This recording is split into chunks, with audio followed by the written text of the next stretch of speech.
रात के ठीक 2:17 आदित्य की नींद अचानक खुल गई। कमरे में अजीब सी खामोशी थी, इतनी गहरी कि अपनी सांसों की आवाज भी डराने लगी।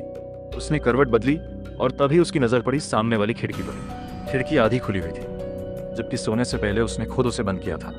शायद हवा से खुल गई होगी, उसने खुद को समझाया, लेकिन बाहर कोई हवा नहीं चल रही थी। धीरे धीरे वो उठकर खिड़की के पास गया।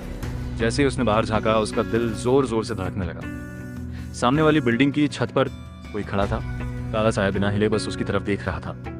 आदित्य ने आंखें मलकर फिर देखा। इस बार वहां कोई नहीं था।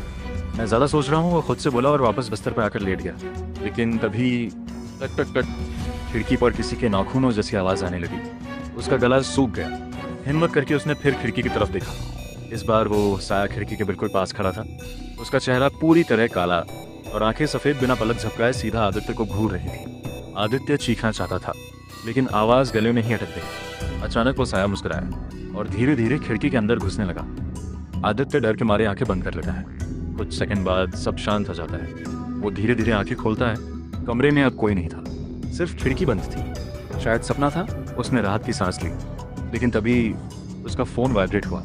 स्क्रीन पर एक अनजान नंबर से मैसेज आया था। मैं अंदर आ चुका हूँ, अब खिड़की बंद करने की जरूरत नहीं। आदित्य का चेहरा डर से सफेद पड़ गया और तभी उसके पीछे से बहुत धीमी आवाज आई, अब मेरी तरफ देखो।